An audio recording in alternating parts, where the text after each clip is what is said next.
Did you guys think that a year of resistance would turn any January into William Butcher? We didn't either, but hey, we guess that's what happens when you're going up against the strongest man on the planet. The first two episodes of The Boys Season 5 were, in Billy's words, effing diabolical. He offed his dad, convinced Samir that Homelander killed Neuman, and is whistling while driving to do a test run of the virus that can cause a global genocide. That's pretty much a regular day at the office for him, but what's going to happen next? We know the virus works, we know most of his team is on board with him, and we know that certain Supes are literally pissing their pants. Well, that's exactly what we're going to be discussing in this video, so put on your spoiler hats because you're in the splash zone. It could kill every superhero on Earth. There's also a non-0% chance it could wipe out every human on Earth. The reason behind the hunt for V1. When we first saw the promo material for Season 5, we must admit we were confused by the fact that Homelander was on the hunt for V1. We thought to ourselves, why would he want to do that? Especially because he's the biggest narcissist in the series and he literally doesn't have a reason to give himself an upgrade. Even on V2, he can laser Soldier Boy in half, no problem. Well, turns out Soldier Boy is the reason he'll be searching for V1, because he finally knows what it can do for him. It can protect him from the Supe virus. We were told as much in the teasers and trailers, but we didn't know how that information was relevant until now. Turns out, Butcher's dry run sorted every member of Teenage Kicks that wasn't fauna adjacent. And while it did affect Soldier Boy, it didn't kill him. At the end of episode 2, he rose up in his body bag, Undertaker style. And that's because the chemical composition of V1 and V2 are different enough for the virus to not be entirely effective on the former. We've discussed that in a video we made on all versions of Compound V, which you guys should definitely check out, but as for this video, the relevance is this. When Homie turns back and sees his father rising from the proverbial grave, he'll know it's because his blood is different, and he'll want to give himself the same tactical advantage. And speaking of tactical advantages, it remains to be seen how Soldier Boy addresses the fact that his son left out a little detail about the virus that can kill him. And because right now, his desire to kill William Butcher is much stronger. And as for the point about V1's chemical composition, it's the reason Samir Shah tells the boys in the promos that if Homelander gets his hands on some, he'll become immortal and the virus won't affect him. This will begin the search for V1 on both sides, because if this virus is going to work on Homie, Samir will need the base material to engineer a different version of it. That is, if that's even possible, and provided the boys get to it before Homelander does. This also allows for a neat segue into our next prediction for episode 3, which is... To those who seek to destroy me. The return of Stan Edgar and the legend. If there's anyone who will know the location of V1, a top-secret discontinued soup-making formula, it's the guy who ran Vought International for decades before being ousted by his most angst-filled employee. Stan Edgar is the man that both Homelander and the boys need to see, because members of Vaught's old guard are the only ones who will have an idea about its location. We already know from the promos that the boys, sans Butcher, pay Edgar a little visit in his bunker. This could also be where Samir Shah finds out his daughter is alive and that Butcher lied to him yet again by telling him that Vicky died at Homelander's hands, because that's a subplot that will need a satisfying resolution by the time everything is said and done. But we don't think Homelander or Soldier Boy will be aware of his location, considering Edgar's bunker is protected by zinc, which Homie can't see through. And that's how Paul Reiser will return to the big picture. We already know that Soldier Boy trusts the legend enough to put his face in the snow with him and use his home as a sex pad. The pair seems to have a deep personal relationship with or without a trust factor. If there's anyone Soldier Boy will go to before seeing Edgar, whom he dislikes based on the behind-the-scenes footage from his drug adversary shoot, it's the legend. And Paul Reiser is listed as being a part of Season 5. We can't think of a better way to bring him back because Legend hates Stan as well, and he doesn't exactly love Butcher either.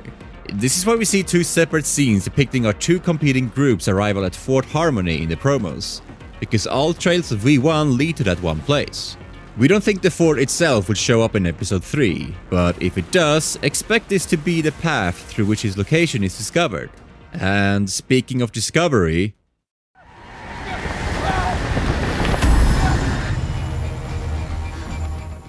The mole in Vought Tower. It's become abundantly clear to us that there's a mole in Vought Tower.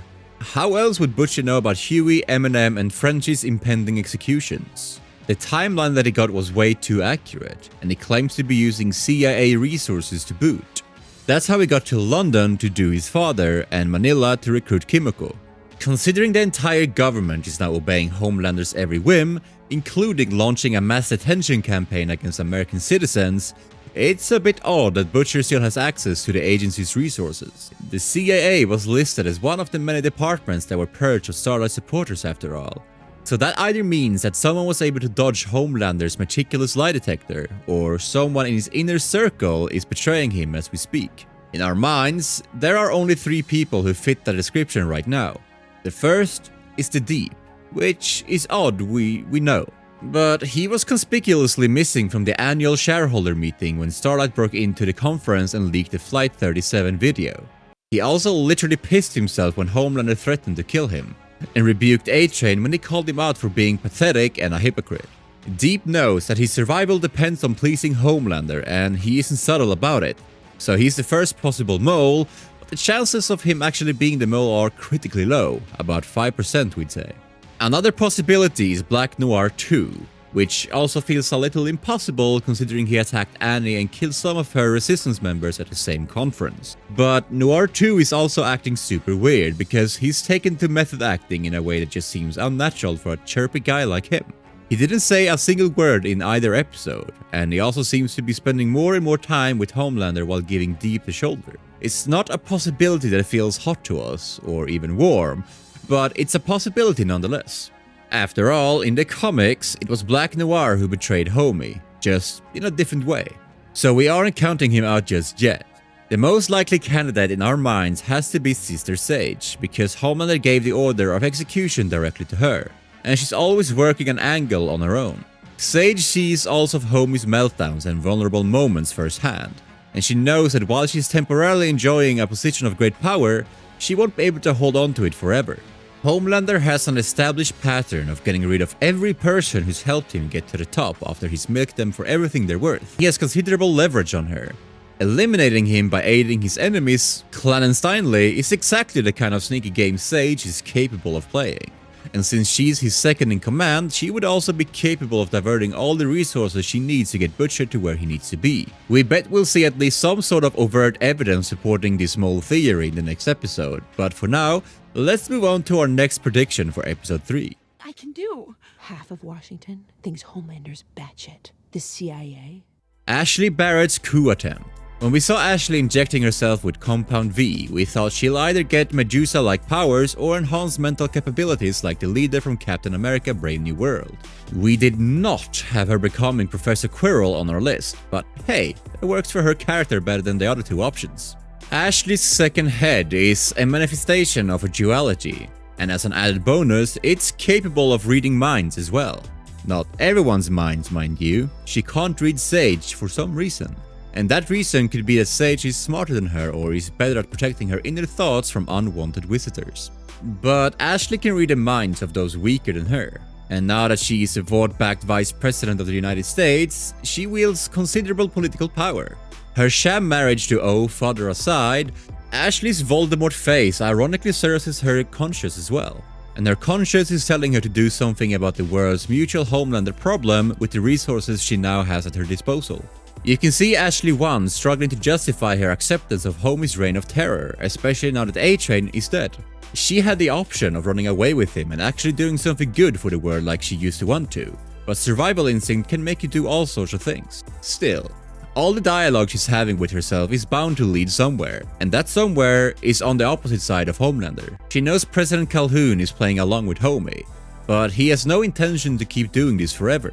Ashley can just follow the playbook that Victoria Neuman was going to use to make herself president and fulfill her desire to stand up to the biggest bully in the world.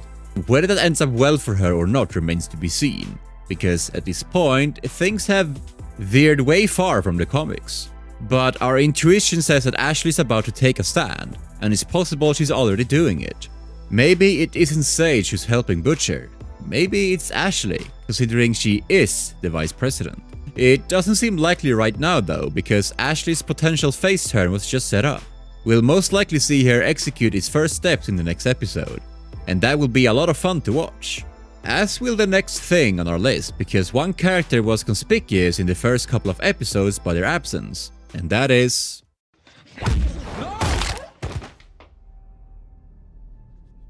The hunt for Ryan. We already knew that Ryan was on the run from his dad when the Vought International YouTube channel made a reference to him being in boarding school. But the fact that Homelander can't even hear his name anymore is rather telling. Ryan isn't just running away, he's actively resisting his father, and this confirms our theories about him killing Vaught's special ops members in all the promo material. We're most likely going to see him in episode 3 doing exactly that, because Ryan is a key piece in the endgame for this series. He's the only other natural-born Supe in the world apart from Annabeth Moreau, Marie's sister, and there's a chance that neither version of the Supe virus will affect either of them. Plus, Ryan is the only one strong enough to stand up to his dad, and while he didn't want to become a weapon in Season 4, the interim period of Season 5 might have revealed to him that he no longer has a choice. He will be aware of the fact that Homelander sent those Vought operatives after him, and while he might still be slightly hesitant to kill his biological father, he won't be entirely put off by it either. We're predicting that we will get a glimpse of Ryan in episode 3 because there are only 4 more episodes left before The Boys reaches his blood and bone-filled finale, and there's a lot of legwork still left in order to get him where he needs to be. But as for our predictions for Season 5 Episode 3, this is all we got for you guys. So let us know your thoughts in the comments down below. Like, share and subscribe to our channel for more content from the Boysverse, because this is the last time we'll be seeing these iconic characters on our screens in real time, and you don't want to miss out on any of it. We will be back with another video real soon, so until then, stay safe and have a nice day.